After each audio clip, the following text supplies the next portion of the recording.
شو، مټکیال شو، هزاره کالونی شو، فوجي کالونی شو، بنگش کالونی شو، اوان کالونی شو، دې سره خیابان سرسید شو، ډوګنجو شو. اخو منډه ما زمون پلار نیکونه د پاکستان د جوړېدلو نه پهله دلته پنډۍ ته راغلي دي. پښتنو تعداد چې کم دی کنه د ووټ په حساب باندې تقریبا 1,15,000 زمونږ ووټ دی. کم چې 18 الیکشن کومه او زما مکمله تیاری ده. نن ماغام شپږ بجې به عمران خان چې کم دی هغه د الیکشن کمپین آغاز کوي. اوان برادری شته، ملک برادری شته، چودھری برادری شته، ګجر برادری شته، کشمیری برادری شته.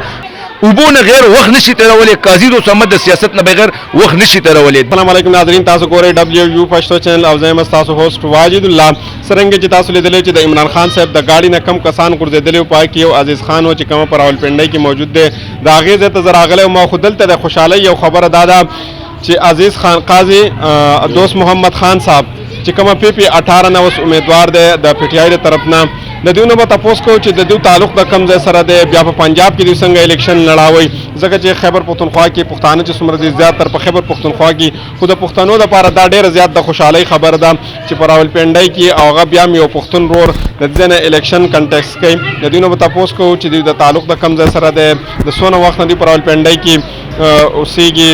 کومه پارټۍ سره دی په شروع کې تعلق او وسه کوم کدا آیا دی داغه وخت نه د PTI سره دی. دا ټوټل معلومات د دینه کو. السلام علیکم. وعلیکم السلام. څنګه روزانه خیر؟ شکر الحمدلله. تاسو خو یې خیریت ده؟ تاسو مختصرا نو سره خپل تعارف وکړئ. جی زمانوم قاضي دو سمد دی، زمو منډه ما زمون پلار نیکونه د پاکستان د جوړېدلو نه پهله دلته پنډۍ ته راغلي دي. من خلک په دې ځای باندې آبادی او زمون تعداد چې کم دی کنه الحمدلله. خاص کر دا زما حلقه چې دلته منګه 70% چې کم دی زمونږ آبادی ده. دا 15 یونین کونسل دی او دې کې د ووټونو تعداد چې دی د 2 لک نه زیات دی او زمونږ د پښتنو تعداد چې کم دی کنه د ووټ په حساب باندې تقریبا 1,15,000 زمونږ ووټ دی. کم چې مثلا ووټینګ لیسټونه دي کې منګه ټول مارکینګ کړي او زه په فینګر ټپس باندې ټول الیکشن کوم. وستا سوال دویم جز دا دی چې زولې دلته الیکشن کوم. اصل کې زه په سیاست کې زما 3 کاله وشو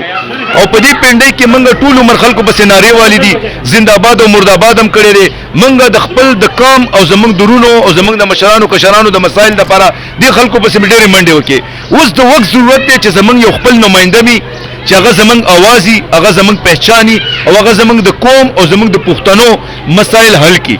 نو دا حلقه چې کومه د باندې د پښتنو تعداد زیات دی. د ټولو پښتنو خپل کې مشاورت کړي دي چې زما سره د یونین کونسل صدر سنوبر خان ما سره ولاړ دی، زمان خان زمنګ نائب صدر د نورو یونین کونسل کې موږ سره پښتانه صدور هم شته، جنرال سیکریټری هم شته، زمنګ خپل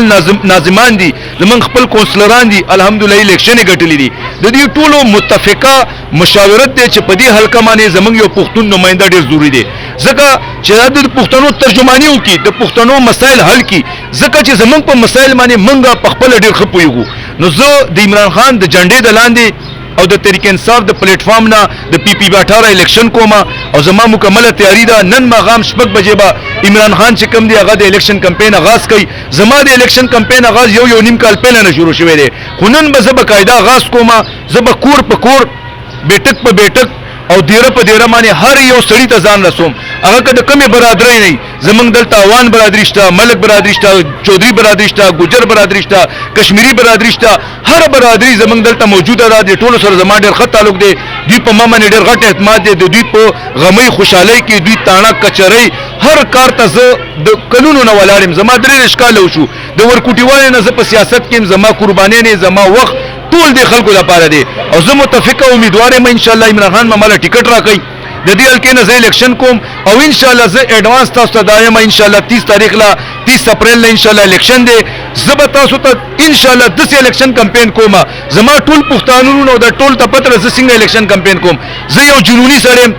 زه یو عاشق سره، مزه عشق کوم سیاست سره، زه الیکشن سره سیاست کوم. ما چې کوم دی اوسه پورې د چا یو چرګ نه دمړه کړي، کما تاڼه کچري کړي، کما تاڼه کتلې، که په ما باندې فیاري شوي، ما باندې په سیاست کې شوي دي. زه سیاست سره عشق کوم. څنګه چې یو مئی وبونه غیر وخت نشي تیرولې، قاضي دو سمد د سیاست نه بغیر وخت نشي تیرولې. دې د وجه نه ټولو پښتنو متفقه تور باندې دا د دوی یو مشاورت دی چې قاضي دو سمد د دې حلقې نه الیکشنو کې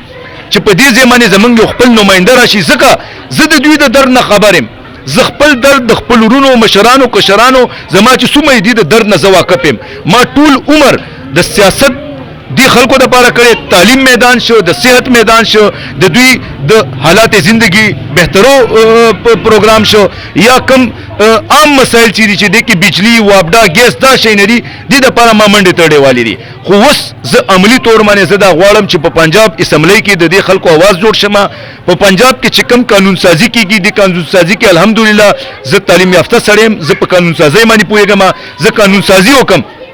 سب پنجاب په منځ کې یو داسې قانون راولم یو داسې آئین سازی وکما چې دې کې زمونږ د پښتنو د مسایل کم سے کم شي او زه ان شاء الله امید لرم چې ما سبا پنډۍ کې ټول پښتانه ولاړ دي هر یو یونین کونسل کې 15 یونین کونسل دي دا ایریا چې خاص کردا زمارورا دا ډوګسو شو مټکیال شو هزاره کالونه شو فوجي کالونه شو بنگش کالونه شو وان کالونه شو دې سره خیبان سرسید شو ډوګنجو شو اخوالار شو خیبان سرسید بابولال سین روډ تلاشه مل ورکشاپی تلاشه کالګړ تلاشه دا ټول آبادی زمونږ د پښتنو نه ډکه ده او د دې بیسیک مسایل دادي چې د خلکو کې چې کم د تعلیم کمی ده منګه ان شاء الله د پهل نه د ورکوټیوال نه زما دا میشن دی چې په تعلیم کې منګه د پهل نه نور ډیر خوشوي ډیر بهتر شوي خو زه مزید په دې کې نورې بهتري راولم او ان شاء الله امید لرم چې ما به ما خان ټیکټ راکړي او په دې حلقه باندې به ټول پښتانه او ټول دا نور برادری چې څومره د هرې ژبې والا خلک چې کوم دي دا به ما سره وردیږي او ما به کامیابی ان شاء الله داسې خاص مسایل چې تا تر اوسه پورې تا د ښکاري چې دا خاص مسایل دي او که ما ته الله پاک کامیابي راکړم زما به ټول نه اول په دې مسایلو باندې چې کومه زه به دا مسایل حل کوم ګوره ځینې خبرې دي چې دي که نه چې هغه دي تعمیراتي کارونه ترقیاتي کارونه ګوره تعمیراتي او ترقیاتي کارونه هر ایم پی ای هر ایم این ای کولی شي دا اهمیت په دې نه لري چې فند د اسمبلی ته رالی او دوی خرج کړه لیټونه دي دوی ولګول زما اصل د دوی معیار زندگی چې کومه ده د پښتنو دا بهتر کول دي دوی له تعلیم ورکول دي دوی د صحت دوی له پروګرامونه ورکول دي دوی کې آگاهي او شعور راوستل دي دوی ته دا ویل غواړي چې ګوره زمونږ د مسایل بیسیکل چې کم دی که نه هغه د تعلیم ډېر ضروري دی زمونږ په کورونو کې زمونږ ګوره ماشومان ډېر زیات زما دا ایریا چې ده دې کې آبادی انتهایی زیاته ده دا زما چې کومه پی پی 18 دا صوبایي حلقه ده دې کې آبادي ډېره زیاته ده دې کې ایوریج چې کم دی د یو سړي 15 شپږ ماشومان دي کې یو اسکول لذي او 15 ماشومان په کوڅو کې چې کم دی که نه هغه سې لوبې کوي یا هسې ګرځي را ګرځي دوی له مفت تعلیم ورکول دي یا ارزان تعلیم ورکول دي د دوی معیار زندگی بهترول دي چې را روان 15 یا 10 کالو کې زمونږ د پښتانه دا څونه ماشومان درته ښکاري چې دا ماشومان سبا انجینران جوړ شي دا ډاکټران جوړ شي دا ساينسدانان جوړ شي دا سیاستدان جوړ شي زما اصل مقصد دا دی چې زه دا روان دا ماشومان چې کوم دي دې کې زه دومره شعور راولم دومره آگاهي راولم چې دا د دې کوڅو نه وځي او دا تعلیم لپاره ښې محکمو ته لاړ شي او خپل معیار زندگی بدله کړي او د پښتون نوم اوچت کړي څه پیغام لري خان صاحب سره یا زموږ د موجوده قیادت چې کومه ده یا عزیز خان صاحب سره چې کومه دومره غټه قرباني ورکړله عزیز خان زمونږ یو ډېر بهترین ورکر دی ما سره چې څومره ورکران دي د دوی د قربانیانو تله نشته چې دا به زه په یو تله کې دا وتلمه د دوی دومره قربانیانې دي دوی خپل ځان خپل اینا خپل وخت خپل مال ارس عمران خان د پاره وقف کړي عمران خان د پاره ولګول سیاست د پاره ولګول منګه ګوره میډل کلاس خلک یا لوور میډل کلاس خلک منګه سمالدار خلک نه زمنګ بیٹکونه زمنګ وجري زمنګ رین سین چې وګوري منګه یو عاجز د خوده عاجزان خلک په دې حلقہ پی پی 18 کې په پنجاب کې اوسېګو منګه سر دومره روزګار کو چې 1500 روپۍ وګټو ماخامه پورې هغه موږ سره نه منګه دا لکان چې کوم دي دا بڑا مارکیټ کې یا خوا دی خوا دکانونه کې کار کوي دوی عمران خان د پر ځان وقف کی ثابت اورس چې کومه دوی ماته کی او هغه روپۍ چې کوم دي هغه د دوی ځای شي ثابت اورس دوی ماشومان د پر ماخام د پر چې کوم دي غیر روزګار یا د دیار فکرمندي دا لکان چې کوم دي کنده عمران خان باندې چې کوم دي کنه ځان مړ کړي دي دوی ځان خوب کړي دي دوی خپل وخت ور کوي زه د عمران خان نه صرف دا یو مطالبه کوم چې زما دی لکانو ته وګوره زما دی لکانو مهنت ته وګوره د دوی قربانیانو ته وګوره د دې وخت ته وګوره زما دی علاقې ته وګوره زما دی علاقې مشرانو ته وګوره زما دی علاقې خلکو ته وګوره دی پښتنو عمران خان چې کوم دی نن وزیر اعظم پاکستان پہله جوړ کو او دوباره به هم جوړ کو دی پښتنو لا دی عزت ورک الله پاک به تعالی عزت درکړي تا به دوباره وزیر اعظم کوي دا پښتانه پتا باندې مړ دي او دی پښتنو سره ناانصافي کلمونه کې ډیره مننه جزاک الله شکر